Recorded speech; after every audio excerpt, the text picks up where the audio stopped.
Oui, alors c'est un peu prétentieux de donner comme titre à une conférence l'avenir de la vie sur la Terre, parce que, comme si je le connaissais, je ne connais pas l'avenir de la vie sur la Terre, mais c'est quand même intéressant de voir ce qu'on peut en dire à la lumière de ce qu'on voit, ce qu'on apprend aujourd'hui.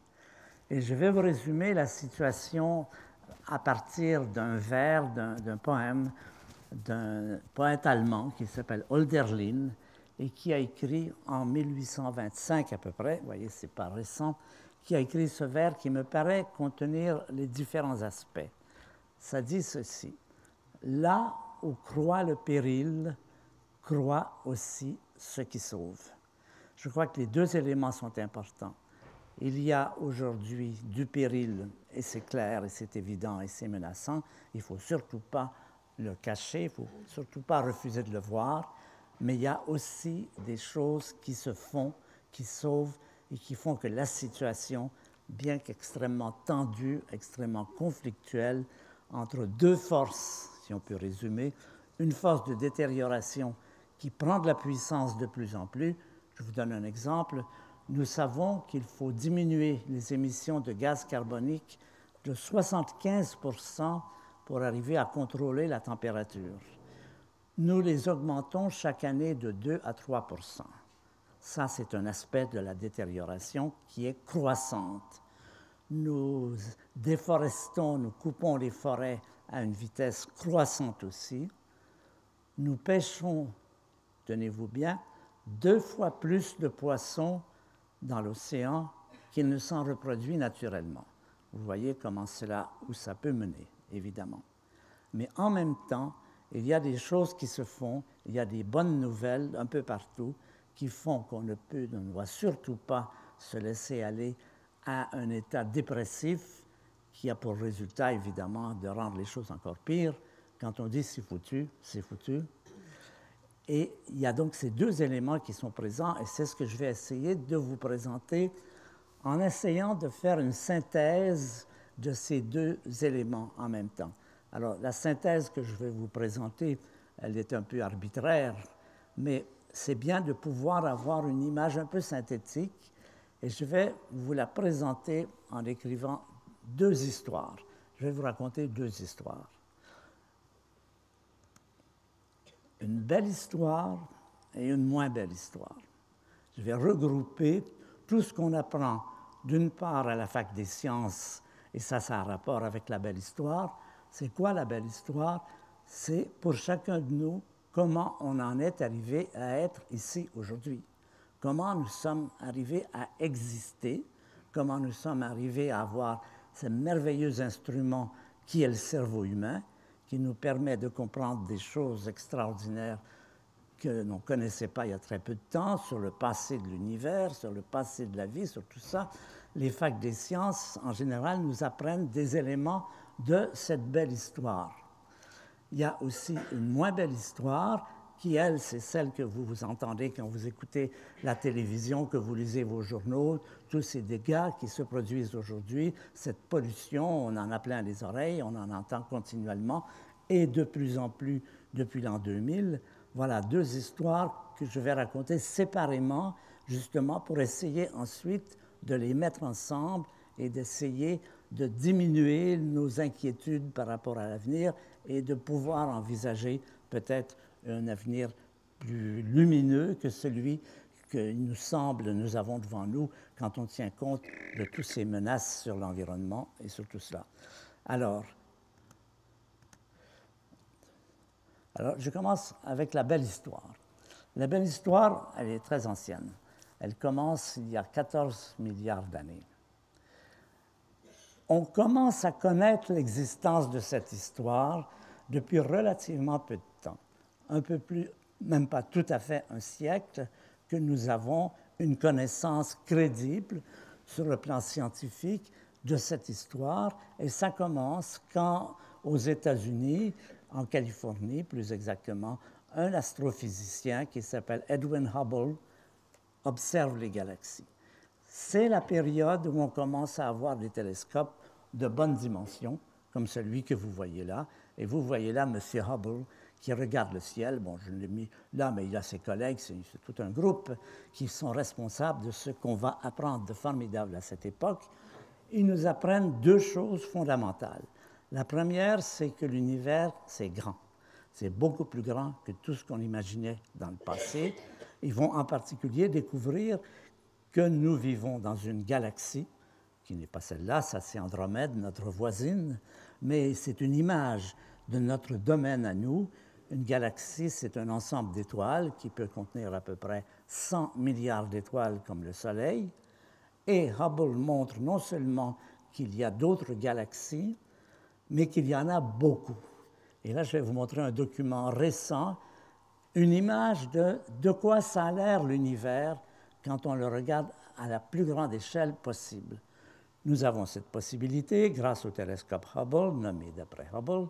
Nous avons cette possibilité. Ici, vous avez une idée de ce qu'est l'univers vu à très grande échelle. Notre univers, c'est fait de galaxies. Dans cette image, tout ce que vous voyez, jusqu'au petit point, ce sont des galaxies. Et le nombre de galaxies dans l'univers, il est très grand. Il est au moins de 100 milliards, probablement beaucoup plus. Parce que ça, c'est ce que nous pouvons voir, ce que nos instruments peuvent voir. Nous n'avons aucun moyen de voir au-delà de ce que vous voyez là, mais on a toute raison de penser que l'univers est beaucoup plus grand. Il n'y a aucune raison que ça s'arrête là où on ne peut plus voir. C'est un peu comme quand vous êtes au bord de la mer, vous voyez de l'eau jusqu'à l'horizon, mais vous n'imaginez pas que ça ne continue pas au-delà. Mais de la même façon, la question se pose aujourd'hui, l'univers a combien de galaxies? Il y a de bonnes chances que le nombre soit infini. C'est-à-dire infini, vous savez ce que c'est, vous pensez à un très gros chiffre, l'infini c'est encore plus gros. C'est comme ça que les mathématiciens définissent l'infini. Eh bien, il est possible, mais pas certain, c'est une question qui se discute depuis le temps des Grecs, l'univers pourrait être infini, ce qui voudrait dire que le nombre de galaxies serait infini. Donc ça, c'est la première nouvelle intéressante que l'on apprend à cette époque, les dimensions gigantesques de cet univers. Les galaxies que vous voyez là, certaines d'entre elles sont à 10 000 milliards de kilomètres. 10 000 milliards d'années-lumière. Et une année-lumière, c'est 10 000 milliards de kilomètres. Vous voyez un peu ce que ça donne comme dimension du cosmos. Mais ce n'est pas la seule découverte que Hubble va faire, et c'est la suivante qui va être la plus intéressante et qui va toucher à tout ce que je vais raconter tout à l'heure. Hubble, avec son télescope, il fait quoi? Il fait ce qu'il peut. Et qu'est-ce qu'il peut mesurer? Il mesure les distances, mais il peut aussi mesurer les vitesses. Ce qui veut dire qu'il peut savoir si les galaxies s'éloignent ou se rapprochent. C'est l'effet Doppler habituel. Ça lui permet de dire quelles galaxies se déplacent et quels sont les mouvements des galaxies. Alors là, il va faire une découverte absolument stupéfiante qui va être tellement étonnante qu'il n'y croira pas lui-même, que ce sont ses élèves qui vont le rassurer en disant « Non, non, c'est bon ce que vous avez trouvé ». D'abord, à quoi il s'attend? Il s'attend à ce qu'il y ait des galaxies qui s'approchent, d'autres qui s'éloignent. C'est ce qui se passe si on fait la même expérience sur les étoiles. C'est un mouvement un peu aléatoire. Ce n'est pas ça du tout qu'il va trouver. Qu'est-ce qu'il va trouver? Il va trouver un mouvement extrêmement organisé de l'univers entier. Et ce mouvement, on peut le définir en disant toutes les galaxies s'éloignent de nous et s'éloignent d'autant plus vite qu'elles sont plus loin. Vous voyez que ça n'a rien à voir avec un mouvement aléatoire. Toutes les galaxies, je vais vous le présenter avec un petit schéma qui décrit un peu ce qui se passe. Là, j'ai mis l'œil de M. Hubble ici. Chaque petit point ici est une galaxie. Petite flèche, petite vitesse, grande flèche, grande vitesse. Un mouvement très organisé. Alors, n'en concluez pas, surtout que nous sommes le centre du monde. Ce serait une erreur. Tous les observateurs dans n'importe quelle galaxie verraient la même chose. Un mouvement qu'on a décrit en disant c'est l'expansion de l'univers. L'univers est en expansion. Ça, c'est la grande découverte des années 1925 environ. Et c'est ça qui va changer toute notre vision du monde, comme on dit aujourd'hui. Là, on va apprendre quelque chose c'est que vous imaginez que si les galaxies s'éloignent toutes, dans le passé, elles étaient plus proches, et dans l'avenir, elles seront plus loin. Ce qui veut dire qu'il se passe quelque chose dans le cosmos, à l'échelle du cosmos. Il se passe des choses à l'échelle de nos vies, ça on le sait depuis longtemps, mais là, on apprend que l'univers a une histoire. C'est exactement ça que veut dire cela. Ça veut dire que le passé est différent du présent, qui sera différent du futur. Cette nouvelle, cette information, je dirais, c'est une des plus importantes de l'astrophysique récente. Nous vivons dans un univers historique qui a eu un passé, qui a un présent et qui aura un futur. Et quel est, dans ce cadre, le rôle, le travail des astrophysiciens? C'est de reconstituer cette histoire. Du coup, les astrophysiciens et les physiciens vont se trouver devant une tâche nouvelle qu'ils ignoraient, c'est qu'ils sont des historiens. Les historiens, parce que s'il y a une histoire, il faut essayer de la reconstituer avec des méthodes scientifiques et d'essayer de raconter l'histoire du cosmos, qu'est-ce qui s'est passé et qu'est-ce qui risquerait de se passer avec tous les dangers que présente évidemment d'essayer de prévoir l'avenir, mais enfin, c'est quand même... Alors, les astrophysiciens et les physiciens ont deux techniques différentes, totalement différentes, qu'il faut mettre ensemble pour essayer de reconstituer cette histoire. Alors, la première technique, c'est évidemment l'astronomie, les télescopes qui vont permettre de voir l'univers tel qu'on le voit en ce moment, mais il faut se souvenir que quand on regarde le ciel, c'est le passé de l'univers qu'on voit. Pourquoi? Eh bien, simplement parce que la lumière ne voyage pas si vite que ça. À notre échelle, elle voyage très vite, 300 000 km par seconde. Mais 300 000 km par seconde, ce n'est pas très rapide par rapport au cosmos.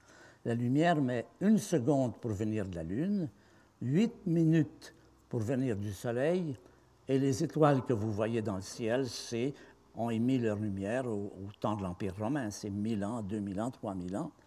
Et les galaxies que vous avez vues tout à l'heure, qui sont à des millions ou des milliards d'années-lumière, la lumière a voyagé pendant des périodes équivalentes pour nous arriver. Ce qui fait qu'on peut voir le passé de l'univers. Quand vous regardez le ciel, vous ne voyez pas le présent, vous voyez le passé.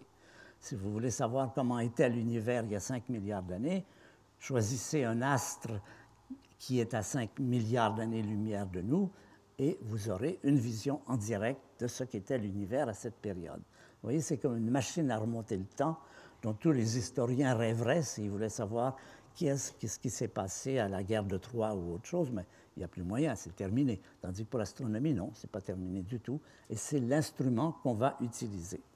Alors, la deuxième chose, c'est qu'on a aussi la physique. Parce que pour connaître l'histoire de l'univers, il faut connaître les lois qui gouvernent le comportement de la matière si on veut le décrire correctement. Alors, pour cela, nous avons une autre série de techniques qui sont évidemment les accélérateurs, en particulier ce grand accélérateur du CERN à Genève, celui qui a découvert le boson de Higgs, et dont vous voyez ici une des chambres de mesure. Et si vous voulez avoir une idée des dimensions, ça, c'est un expérimentateur. Ça vous donne une idée des dimensions. C'est un accélérateur qui fait 27 km de diamètre, qui passe sous la Suisse et la France et qui est en opération et qui va nous donner les règles du jeu, qui va nous dire qu'est-ce qui s'est passé, quelles sont les lois qui gouvernent cette matière que nous regardons. Alors maintenant, nous revenons un peu en arrière à cette image du cosmos. Et alors, rappelez-vous, ça se passe en 1925. 1925, c'est quelques années après Einstein, que les grandes découvertes d'Einstein. Einstein, 1915, 1916, c'est la relativité générale, c'est la période de la physique quantique, c'est la période de la théorie du Big Bang. C'est une des périodes les plus fertiles des sciences. En quelques décennies, la vision du monde a complètement changé.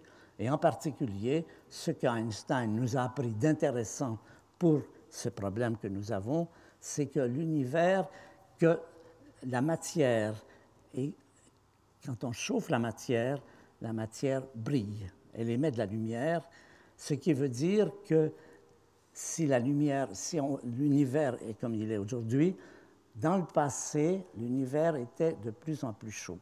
Pourquoi? Eh bien, simplement parce que les galaxies étaient plus rapprochées et que quand on augmente la densité de matière, la matière brille. Vous le savez, si vous avez vu du métal dans une forge, vous savez que quand la matière chauffe, elle devient brillante, elle devient lumineuse. Le fer devient orange, jaune, il remonte l'arc-en-ciel. Donc, quand on met ensemble ce que nous a appris Einstein et Hubble, on arrive à l'idée que dans le passé, les galaxies étaient plus rapprochées, ça c'est ce que nous raconte cette histoire, donc l'univers était plus chaud, et que quand on remonte suffisamment dans le passé, il est tellement chaud qu'il devient lumineux, et que si on remonte suffisamment loin, l'univers, ça va être un grand flash de lumière. En termes physiques, la densité d'énergie thermique est bien supérieure à la densité de matière. C'est le propre, justement, de cette contraction. C'est exactement ce qui se passe dans les voitures. Quand il fait chaud, il y a plus de lumière, il y a plus d'énergie. Et donc, on va maintenant arriver à cette idée que l'univers, si on remonte suffisamment loin dans le passé, on va arriver à un univers qui est extrêmement chaud, extrêmement dense et extrêmement lumineux. Ça, c'est ce qui est décrit par le modèle du Big Bang, sa première formulation par Georges Lemaître dans les années 1930 à peu près. L'univers du passé est très chaud, très dense, très lumineux. L'univers est en refroidissement. Son histoire sur le plan de la physique, c'est refroidissement, obscurcissement. La nuit est de plus en plus noire. Le jour, il fait clair, mais c'est parce qu'on est près d'une étoile. Mais si on est quelque part dans l'espace, il fait très froid. La température du cosmos, elle est autour de 3 degrés absolus, 2,763. Aujourd'hui, on commence à connaître très bien ces données. Nous vivons donc dans un univers, en résumé, et comme je vous ai dit, nous allons reconstituer son histoire à partir de ce que nous a appris Hubble, Einstein et Lemaître, et au moyen de l'observation de l'univers d'aujourd'hui et de l'observation de la physique et la découverte des lois de la physique. Alors, c'est là que se place un autre événement très important qui est 1965. Vous voyez, c'est pas loin. Un physicien nucléaire, un des meilleurs physiciens nucléaires, qui s'appelle Georges Gamow, qui réfléchissait sur ces questions, et il s'est posé une question. Il s'est dit, il faut vous dire qu'à cette époque, la théorie n'était pas vraiment acceptée. La plupart des physiciens n'aimaient pas beaucoup la théorie du Big Bang parce que ça avait quelque chose de biblique et que le pape Pie XII en avait parlé et que les physiciens disaient, vous n'allez pas nous casser les pieds avec ces histoires d'histoires bibliques. Mais bon, Gamow disait, écoutez, qu'on aime cette théorie ou qu'on ne l'aime pas, ça n'a pas beaucoup d'importance. Ce qui est important, c'est est-ce qu'elle peut faire ses preuves? Est-ce qu'elle peut se rendre vérifiable par des moyens physiques? Alors, Gamow, donc, un homme très imaginatif, se dit, eh bien, supposons que ce soit vrai. Pourquoi pas? Supposons que ce soit vrai la théorie du Big Bang. Ça veut dire que si on retourne dans le passé, on va avoir de plus en plus de lumière et on va avoir tellement de lumière qu'à un moment donné, l'univers va être un immense flash de lumière. Mais il s'est dit, mais cette lumière qui aurait existé à cette époque, est-ce qu'elle a complètement disparu? Est-ce qu'il en reste encore quelque chose, un écho, une lueur, quelque chose qui nous prouve que ça a vraiment eu lieu, qu'il y a vraiment eu cette énorme lumière? Alors, Gamow, donc, fait quelques calculs et puis il arrive à la conclusion que oui, il doit rester quelque chose. Donc, il publie cette idée en 1948. Il dit, si la théorie du Big Bang a quelque chance d'être vraie, on peut le confirmer ou l'infirmer en essayant de voir si dans le ciel, il n'y aurait pas aujourd'hui un rayonnement répandu uniformément, puisqu'il s'agit du cosmos, il faut que ça soit homogène, un rayonnement qui soit tel qu'on puisse reconnaître que c'est bien le rayonnement qui vient de cette période. Alors, il fait des calculs, il arrive à l'idée que ça doit être effectivement des micro-ondes. Mais ça passe assez inaperçu parce que personne n'y croit vraiment. En 1965, aux États-Unis, c'est la période où on lance les premiers Sputnik. Moi, j'ai travaillé à cette époque à New York. Et le problème, c'est qu'on lançait des Sputnik et on les perdait. parce qu'on n'avait pas les bons moyens de communiquer, on n'avait pas les longueurs d'onde, on ne connaissait pas les longueurs d'onde appropriées pour les détecter. Alors, dès qu'ils avaient dépassé l'horizon, ils étaient perdus. Donc, la Bell Téléphone a eu comme rôle, on leur a demandé, trouvez-nous les bonnes longueurs d'onde pour garder le contact avec les satellites. Alors, des physiciens vont faire des appareils, vont détecter, vont trouver la bonne longueur d'onde, vont arriver à prendre contact, à reprendre contact avec les satellites. Ça marche très bien, ça marche trop bien. Trop bien parce que ça marche même quand il n'y a pas de satellite. Ça marche tout le temps. Il y a tout le temps de la friture. Vous savez, la friture que vous avez quand vous êtes à côté du poste. Et alors, on s'est dit, qu'est-ce que c'est que cette friture? Alors, on s'est dit, c'est peut-être quelqu'un qui se rase avec son rasoir électrique à l'étage en dessous. C'est pas ça. On s'est dit, c'est peut-être les Washington qui fait une nouvelle arme secrète et qui nous envoie ses ondes. C'est pas cela. Cette friture, elle est jour et nuit. Et elle est un an complet. Les 4 saisons, la friture est toujours là. C'est là qu'arrive Georges Gamow et qui dit, si vous aviez lu la bonne littérature en 1948, vous sauriez que j'ai prévu l'existence exactement à la bonne longueur d'onde et avec exactement un spectre de Planck, ce que les physiciens d'ici connaissent bien, exactement la courbe prévue par la courbe de Planck. Ça a été vraiment un grand moment. Tout le monde s'est dit, ben là, une théorie qui est capable de faire des prédictions comme celle-là, qui sont vérifiées, tenez-vous bien, à mieux que 1/2 de 1%. On retrouve le spectre de Planck à mieux de 1/2 de 1%. Voilà, il n'y a rien à faire. Qu'on aime ou qu'on n'aime pas, ça n'a pas d'importance. On est des physiciens, on accepte les informations. Et ils découvrent ce qu'on appelle le rayonnement fossile, c'est le nom qu'on va lui donner. C'est le rayonnement fossile qui est la preuve éclatante que la théorie du Big Bang, c'est-à-dire cet univers historique avec un passé, avec la chaleur et tout ça, est une théorie à prendre au sérieux. Il reste encore à l'aménager, mais le contexte est à prendre au sérieux. Et je vous présente les deux astrophysiciens, les deux physiciens plutôt, c'est des ingénieurs radio qui ont détecté, avec cet appareil assez primitif que vous voyez là, qui ont détecté la première fois, en 1965, ce rayonnement fossile qui a réorienté toute la physique vers une autre tâche qui est celle de reconstituer l'histoire du cosmos, puisque maintenant, nous avons des éléments, des pistes qui nous permettent. Alors, je vais vous montrer maintenant ce rayonnement fossile, parce qu'après ce moment-là, c'est devenu vraiment un objectif que d'observer de mieux en mieux, avec de plus en plus grande précision, en allant dans l'espace pour avoir moins de parasites, d'observer le rayonnement fossile. Et très dernièrement, c'est presque ces jours-ci, une nouvelle expérience qui s'appelle l'expérience de Planck, le satellite de Planck, a pour but précisément et nous a présenté une image de plus en plus détaillée de quoi? Eh bien, du ciel, tel qu'il aurait été observé par quelqu'un qui aurait été à cette période.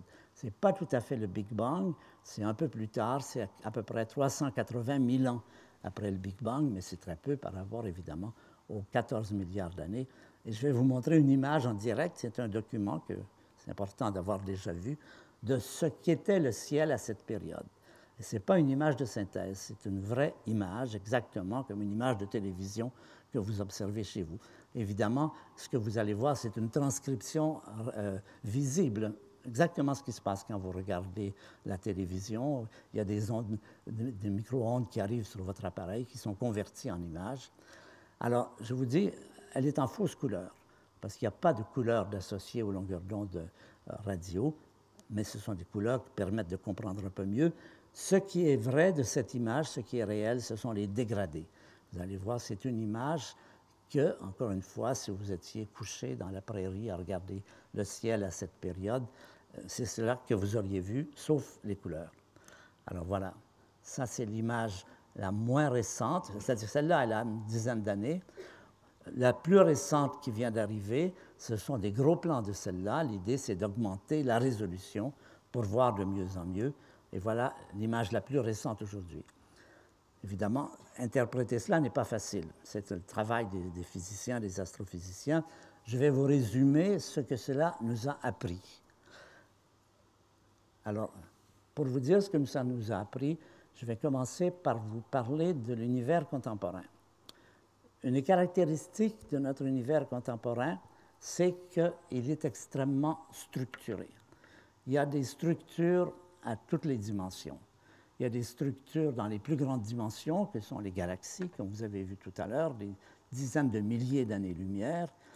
En échelle décroissante de distance, il y a des étoiles qui sont plus petites, des planètes, des satellites, des comètes, tous ces corps célestes que l'on peut voir. Et si on continue, on arrive au niveau de la vie terrestre. Il y a plus de 10 millions d'espèces vivantes sur la Terre. Il y en a peut-être ailleurs, ça on ne sait pas. Mais 10 millions d'espèces vivantes, plantes ou animaux. Si on continue, on arrive à la faune et la flore microscopique, le plancton, les bactéries, les virus, encore des systèmes organisés et très organisés. Vous travaillez sur ces questions ici dans le domaine de biophysique. Vous savez jusqu'à quel point ce sont des structures organisées. Si on continue, on arrive au niveau des molécules géantes, l'ADN en particulier, qui contient des millions de protons et de neutrons. On arrive aux molécules simples, il y a de l'eau, du gaz carbonique, du méthane, de l'ammoniac.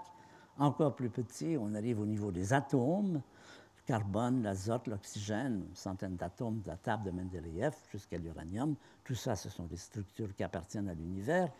Si on continue, on arrive au niveau des noyaux des atomes, dans lesquels il y a des protons et des neutrons. Puis si on continue, on arrive au niveau des quarks.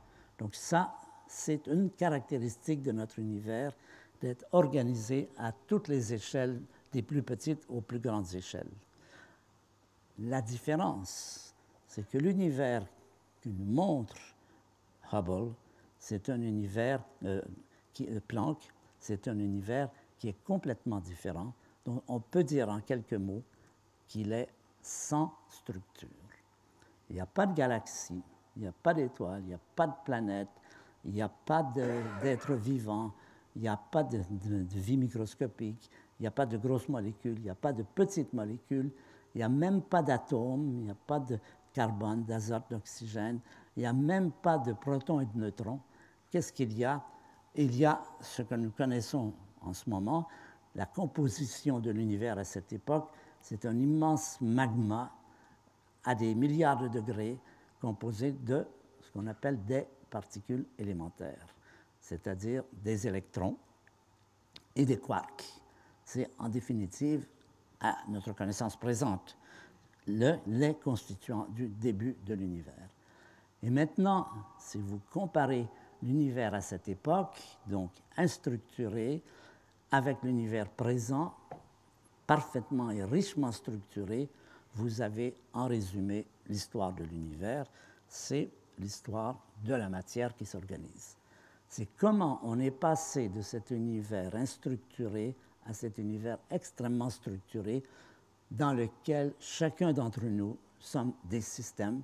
Les êtres humains sont, à notre connaissance, un des systèmes les plus organisés. Le cerveau humain est un des systèmes les plus complexes qui existent dans la nature.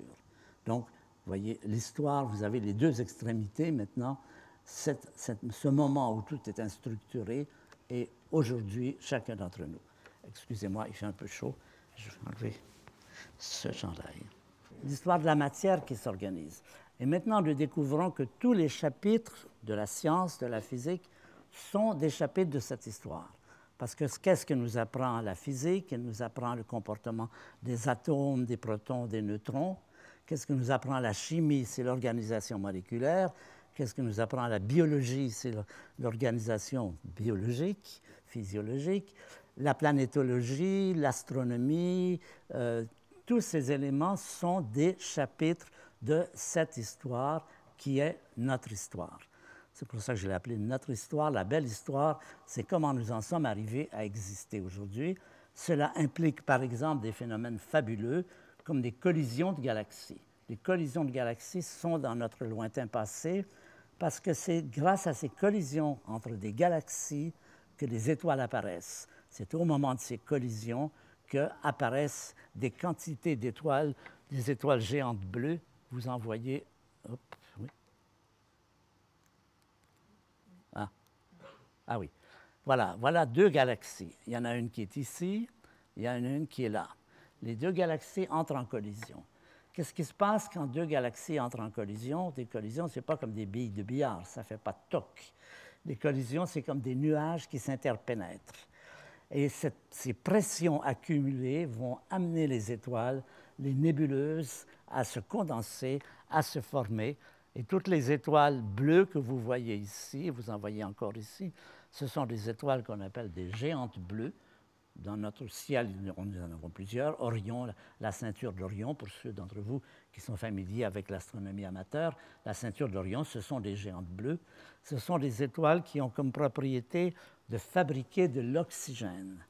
L'oxygène qui forme notre corps à plus de 60% de notre corps. Quand vous touchez votre corps, vous touchez à beaucoup d'oxygène. Cet oxygène est né dans des étoiles comme celle-ci, qui ont vécu avant l'existence du Soleil, qui sont mortes, qui ont répandu leur poussière dans l'espace, et ensuite d'autres étoiles, dont le Soleil et la Terre, se sont formées.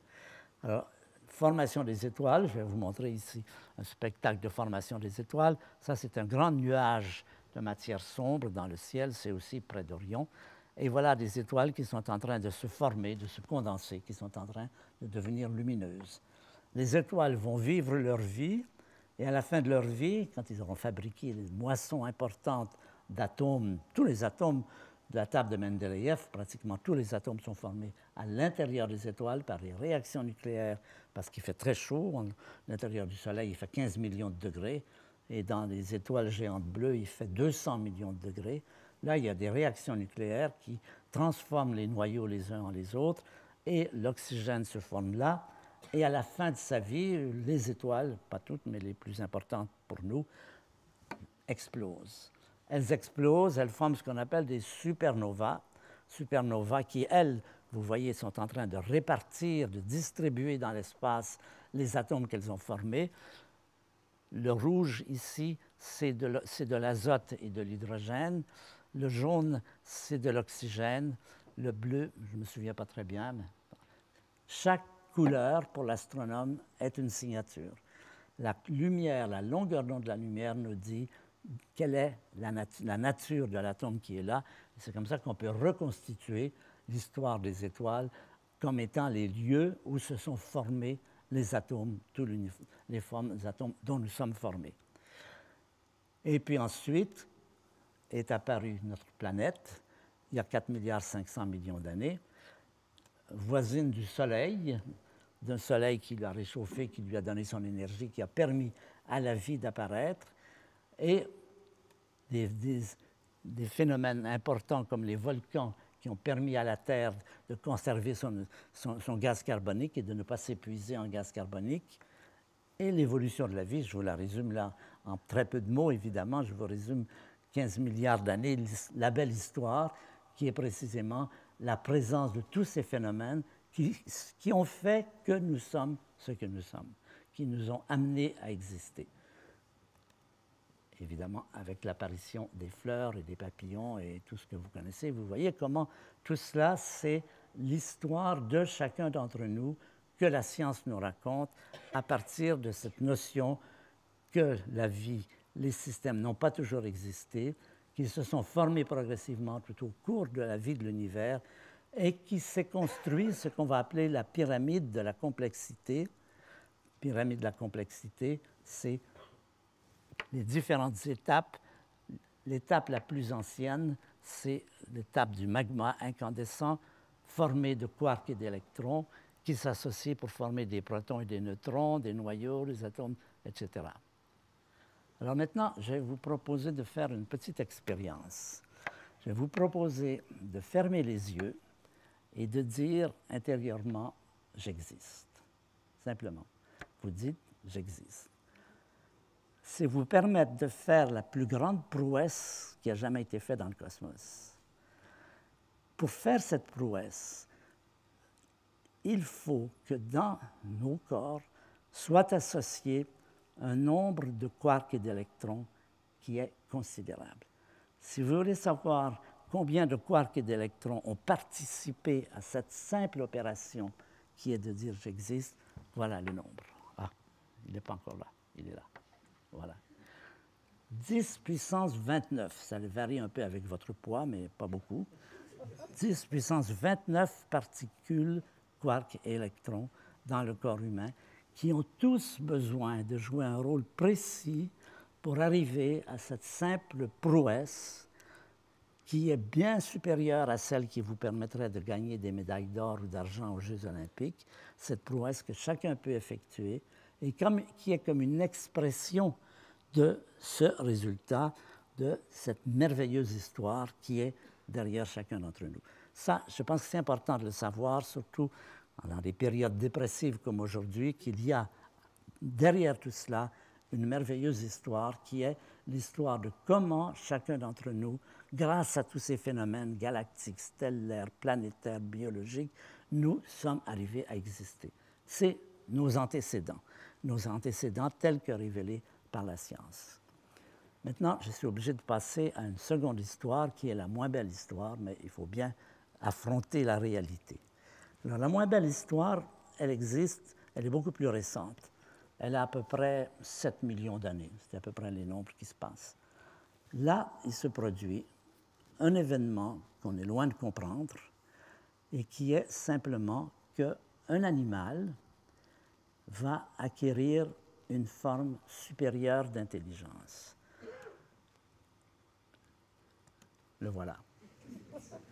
Pourquoi lui? Pourquoi c'est cet animal qui a acquis cette forme supérieure d'intelligence plutôt qu'un dauphin? Personne ne le sait, c'est un fait. Ça s'est passé comme ça, quelque part en Afrique.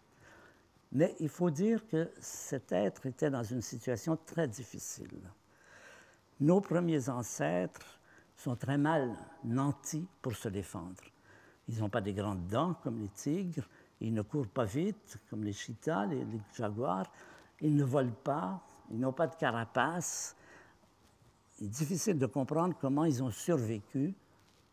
Ben, ils ont survécu parce qu'ils ont eu ce cadeau. Vous savez, comme dans les histoires de la Belle au bois dormant, une princesse, une fée est apparue, leur a mis un petit cadeau sur la tête, c'était l'intelligence.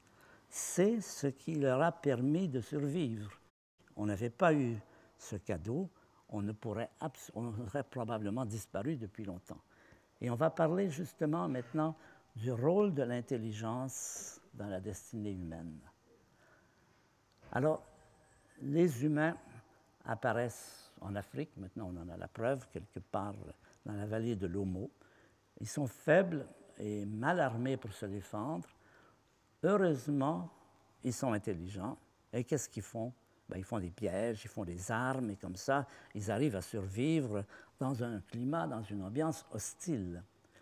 Et là, on va réfléchir sur ce qu'on peut appeler la séquence des armes, qui va nous mettre tout à fait dans plein milieu de la problématique actuelle. Alors, ils font des armes, et ils commencent par faire des armes assez primitives, mais avec le temps, ben, comme ils sont intelligents, ils font des armes de plus en plus sophistiquées, ils font des frondes, et puis ils font des arcs, ils font des arbalètes, et puis ils font des fusils, et puis ils font des canons, puis ils font des chars d'assaut, puis récemment, ils font des bombes atomiques qu'ils font exploser, et ça fait quoi? Ça fait ceci. Alors là, vous avez en résumé l'évolution du rôle de l'intelligence à partir de la période où elle était bénéfique, où elle devient dangereuse et menaçante. Vous voyez, son rôle a changé.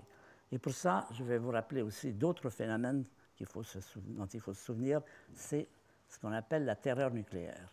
Les plus âgés d'entre vous s'en souviennent, ça date de 1950 à 1990 à peu près, c'est ce qu'on appelle la guerre froide. La guerre froide, c'est une période où deux pays armés de 5000 mégatonnes de bombes atomiques se regardent en chien de faïence et auraient très bien pu arriver à éliminer la vie sur la Terre. Je vais vous rappeler un phénomène qui met ça bien en exergue. Ça se passe en 1983. Là, plusieurs d'entre vous étaient présents. Ça se passe en Russie. au quartier général de l'arsenal russe, un officier qui s'appelle Petrov, Stanislas Petrov, est aux commandes de la centrale des ogives nucléaires. Il reçoit un ordre, une information disant « Les Américains ont lancé 5 ogives nucléaires vers la Russie. Ces ogives seront ici dans 15 minutes. C'est à vous de décider ce que vous allez faire. » Qu'est-ce qui se passe? Il ne fait rien. Heureusement, parce que c'était une fausse alerte. Mais maintenant, si on revient sur cet événement, il faut se dire que pendant cette période, nous étions à la merci de la décision d'une personne quand on lui a demandé, après coup, pourquoi tu n'as pas poussé, tu avais toutes les informations pour le faire. Il a répondu, parce que je ne pensais pas que c'était une bonne idée. Parce que je pensais que je n'avais pas envie de faire une guerre mondiale. Vous voyez sur quoi nous reposions à ce moment-là. Après, il a été puni par son armée, mais ensuite, il a été récompensé, il a gagné des prix. Stanislas Petrov, vous pouvez retrouver tout ça sur Internet. Je crois que ça a intérêt à être connu, cet événement, parce que ça nous met bien en évidence sur la menace qu'impliquent nos propres œuvres. Nous sommes là, à un moment donné, où cette intelligence qui nous a sauvés aurait pu nous éliminer. Aujourd'hui, heureusement, on peut dire que la terreur nucléaire est terminée. Il n'y a pas vraiment de crainte d'un scénario de guerre mondiale nucléaire. Ça pourrait revenir parce que la Corée, l'Iran en parlent encore régulièrement. Mais on peut dire que c'est un petit peu disparu. Mais, comme dit la SNCF, un danger peut en cacher un autre.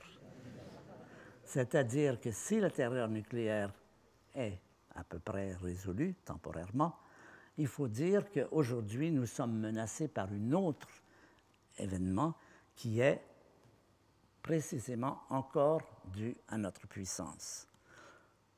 Notre influence est à l'échelle de la planète, grâce à la technologie. Vous voyez ce que donne la planète vue de haut, ce que donne la planète vue du ciel.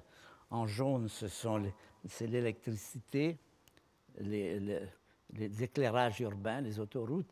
En rouge, c'est les puits de pétrole et le méthane, les torchères de méthane. En mauve, c'est les feux de forêt en Amazonie et au Congo. Et regardez ici en vert, qu'est-ce que c'est qu'on voit dans la mer du Japon et qu'on peut voir de 100 km de haut. Qu'est-ce qu'on peut voir de vert dans la mer du Japon? Je vous laisse essayer de deviner qu'est-ce que c'est. Est-ce que quelqu'un a une idée de ce qui peut se voir de 100 km? Il y a des... La pollution? Non, ce n'est pas de la pollution. Non, c'est lumineux, hein, ça émet de la lumière visible, vous le voyez. Ça émet une lumière verte. Donc, non, ce n'est pas particulièrement lumineux, généralement. En tout cas, pas pour être vu à 100 km de hauteur. Eh bien, je vais vous le montrer. L'image suivante, c'est ceci. Ce sont des flottes de pêche au lamparot, avec des lumières vertes. Une pêche d'une extrême efficacité. Il y a des milliers de bateaux qui pêchent au lamparot, c'est pour ça qu'on la voit d'en haut, et qui sont en particulier responsables de ce fait que je vous ai mentionné tout à l'heure. Nous pêchons 2 fois plus de poissons qu'il ne s'en reproduit. Là, vous avez l'autre élément qui pourrait également, non pas en 15 minutes, mais qui pourrait également être une menace pour nous. Vous la retrouvez ici avec l'émission des pesticides, avec les hélicoptères, et cette phrase qui résume bien la situation: nous menons une guerre contre la nature, si nous gagnons, nous sommes perdus. C'est évidemment, personne n'a envie de mener une guerre contre la nature, mais dans les faits, c'est bien ce qui se passe. Et cela a donné naissance à la crise écologique contemporaine. c'est précisément l'autre versant des menaces qui pèsent sur nous, qui sont également situées au niveau de nos propres inventions. Dans tout cela, tout ce qui pèse sur nous pour l'avenir de nos enfants et de nos petits-enfants, c'est relié à de la technologie pour couper le bois, pour pêcher, enfin, tout ça, c'est toujours relié à l'humanité et à son utilisation. C'est l'intelligence au service du profit immédiat. En moins d'un siècle, les humains ont tué plus de la moitié des animaux. C'est ce qu'on découvre maintenant. Et à Bonn, en septembre 2008, non, ce n'est pas encore celle-ci, ça j'y reviens tout à l'heure.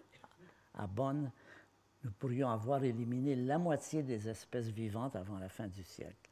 C'est ça la chose qu'il faut envisager. Il faut envisager la situation de ce côté-là. Et on va maintenant utiliser ce que nous savons sur le passé de la vie sur la Terre pour apprendre en quoi on pourrait faire quelque chose. Eh bien, on va commencer par parler des tortues. Les tortues, ce n'est pas particulièrement intelligent à notre point de vue. On se considère passablement plus intelligent que les tortues, et avec raison. Mais les tortues existent depuis 300 millions d'années. Ils ont traversé des quantités de crises climatiques, météoritiques. Les tortues, et la leçon que nous apprenons, c'est que les espèces qui perdurent sont celles qui savent s'adapter au changement. Il y a eu des millions d'espèces dans le passé sur la Terre qui sont apparues, des millions qui sont disparues. Nous sommes une espèce parmi tant d'autres, et beaucoup d'espèces ont été jugées à l'aune de ceci. Ce n'est pas les plus intelligentes qui durent, c'est celles qui peuvent s'adapter aux situations. C'est ça la grande leçon du passé de la vie sur la Terre. Alors, ça pose une question. L'intelligence, c'était le cadeau empoisonné. C'est-à-dire, est-ce que c'était une bonne idée pour nous d'être nés intelligents? Est-ce qu'on n'aurait pas mieux valu être né une tortue? Parce qu'une tortue, ça dure depuis longtemps. C'est une question qui se pose quand on regarde. Ça n'est pas du tout le critère de la durée sur la Terre, l'intelligence.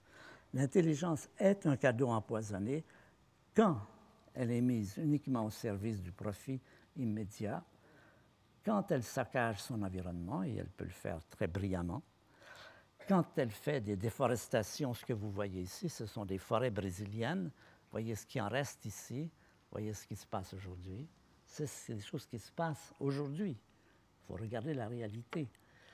Quand elle ne comprend pas, voilà le critère, la nécessité de s'intégrer harmonieusement dans la nature, sinon s'éliminer. C'est bien ça qu'on a appris avec ces siècles derniers. Si nous n'arrivons pas à nous intégrer harmonieusement dans la nature, nous disparaîtrons. C'est comme ça, la nature ne fait pas de cadeaux, c'est la règle. C'est la règle. Quand elle n'est pas assez intelligente pour cesser de couper la branche sur laquelle elle est assise. C'est l'image que l'on donne aujourd'hui. Nous coupons la branche sur laquelle nous sommes assis quand elle est ce qu'on décide d'en faire. Avant l'intelligence, il y a qu'est-ce qu'on veut faire de l'intelligence. Ça, c'est la décision première. Et ensuite, on s'en sert, connaissance de cause. Alors, on va dire quelques mots du futur maintenant. Qu'est-ce que cela nous dit sur le futur? Eh bien, je crois qu'on peut dire deux choses qui restent vraies. La vie va continuer sur la Terre. Ce que nous montrent aujourd'hui les connaissances en biologie, c'est que la vie est extrêmement adaptative, extrêmement vigoureuse. Elle est capable de s'adapter à des conditions extrêmes. Nous connaissons maintenant des êtres vivants que nous appelons les extrémophiles, qui vivent dans des situations où c'est presque de l'eau bouillante, où c'est de l'eau très salée, très alcaline, c'est de la saumure. On en trouve dans des réacteurs à des hauts niveaux de radioactivité. On trouve des bactéries qui pullulent. On en trouve dans la pierre jusqu'à 7 km de profondeur, dans la pierre, dans les strates de la pierre, de la vie microbienne qui apparaît. Et donc, il y a toute raison de penser que quoi que nous fassions, nous n'éliminerons pas la vie sur la Terre. Mais l'autre information, c'est les humains pourraient disparaître. Ça, c'est une chose. Je pense qu'on apprend, et il est sain de le savoir. Il n'est pas évident que nous durerons beaucoup plus longtemps. Il faut revoir le rôle de l'intelligence dans la destinée humaine, c'est-à-dire un humanisme élargi qui n'est plus celui qu'on trouve dans la Genèse, asservisser, dominer la nature, asservisser les vivants, et qu'on retrouve aussi chez Descartes, cette idée qui a été présente pendant de nombreux siècles, que l'être humain est le roi et qu'il a droit à tout. C'est faux. Si nous n'arrivons pas à vivre en harmonie avec la nature, nous disparaîtrons. Nous n'avons pas le choix. Je pense que c'est ça qui est la leçon aujourd'hui de la crise écologique, c'est qu'il faut élargir notre comportement à toute la vie parce que nous avons besoin des papillons, des abeilles, des vers de terre et qu'aujourd'hui nous détruisons tout ça rapidement. Si on ne change pas ce comportement, nous n'arriverons pas. Alors, il faut dire que maintenant on va parler de ce qu'on peut appeler le réveil vert. À quel moment les êtres humains ont-ils commencé à réagir à cette menace? Ce n'est pas récent. Ça date d'un peu plus d'un siècle. Ça se passe quelque part en Californie, toujours. Il se passe plein de choses en Californie. C'est le moment, c'est la pire période de saccage de la nature. Les baleines sont pratiquement disparues. On a tué 60 millions de bisons en Amérique du Nord. C'est le moment où les humains sont le plus saccageurs qu'un groupe de gens en Californie commence pas seulement à déplorer le fait. Ça fait longtemps que les humains le déplorent.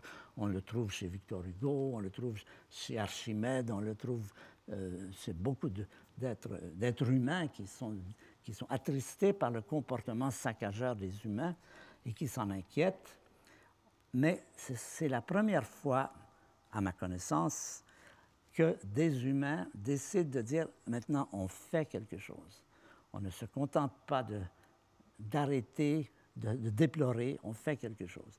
Et qu'est-ce qu'ils font? Ils font les premiers parcs animaliers, c'est Yellowstone, c'est Yosemite. Si vous allez en Californie, ne manquez pas de voir ces parcs magnifiques. C'est le moment où on commence à faire des législations, on commence à imposer au gouvernement américain d'abord des lois de protection de la nature, et puis ça vient en Europe au début du 20e siècle, et maintenant, c'est quelque chose qui est partout un peu développé.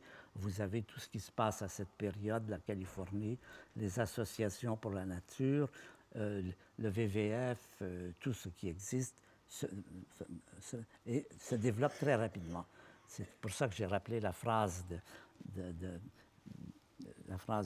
Hölderlin qui dit « Maintenant, ce qui sauve, c'est justement que depuis un siècle et demi, il y a une véritable réaction à l'échelle mondiale, pas dans tous les pays, mais dans beaucoup de pays, avec beaucoup de vigueur. On l'a vu au travers des grandes conférences comme Rio, comme Yellowstone, Copenhague. Et il y aura cette année, en 2015, à la fin de l'année, une grande conférence mondiale à Paris, justement, qui est quelque chose comme une dernière chance. Je ne peux pas dire vraiment, mais ce qui va se passer à Paris en 2015, en décembre, va être critique pour un véritable renversement de la situation. Les grandes conférences ont fait beaucoup de choses, mais assez décevantes au total. Quand on a étudié les résultats de la conférence de Rio en 92, quand on l'a étudié 20 ans plus tard, on s'est aperçu qu'ils n'avaient pas fait plus de 10 ou 20 de ce qu'ils avaient promis. La plupart de ces réunions ont été assez peu réussies. Celle-là devrait être assez fondamentale et assez importante. Et je voudrais vous présenter un des personnages, je pense que c'est intéressant de voir des personnages qui ont joué des rôles importants et qui n'est pas bien connu, c'est ce monsieur, John Muir. C'est lui qui est au départ de ces premiers parcs animaliers, de ces premiers groupes de protection de la nature, en 1875 environ. Et c'est là qu'ont eu lieu tous ces événements, les uns après les autres, surtout ces conférences, qui montrent que la réaction se produit, que les humains, en gros, font des progrès. Et bon, on a mentionné tout à l'heure, je suis le président d'une association qui s'appelle Humanité et Biodiversité, qui a été fondée par Théodore Monod en 1976 et qui aujourd'hui nous nous occupons, nous avons un rôle de lobby au Sénat et chez les députés, c'est-à-dire que notre rôle, c'est d'insister, de mettre la pression pour que les gouvernements remplissent les promesses. Hollande a fait plein de promesses avant sa campagne. Il a promis des quantités de choses qu'il tarde. Et notre rôle, c'est d'obtenir, de mettre la pression, lui rappeler, voilà ce que vous avez fait. Nous avons, par exemple, fait des choses autour des Guyanes pour essayer d'améliorer les situations de chasse en Guyane, parce que jusqu'à récemment, en Guyane, on tirait n'importe où, on achetait un fusil, et puis sans besoin de permis. Et la situation commence à changer, parce que la Guyane est un des lieux les plus riches en biodiversité de la planète. La France a la chance d'avoir ce lieu très riche. Il y a aussi les îles Kerguelen. Il y a beaucoup de domaines français qui sont en train d'être saccagés. Et les réactions, nous avons eu quelques résultats, pas autant qu'on aurait voulu, c'est jamais le cas. Mais enfin, c'est pour vous donner une idée. Donc, si vous êtes intéressé à vous joindre à nous, vous faites simplement Humanité et biodiversité, et nous serons contents de vous accueillir parce que dans une association comme celle-là, plus on est de personnes, mieux c'est. Donc, voilà, en résumé. Merci.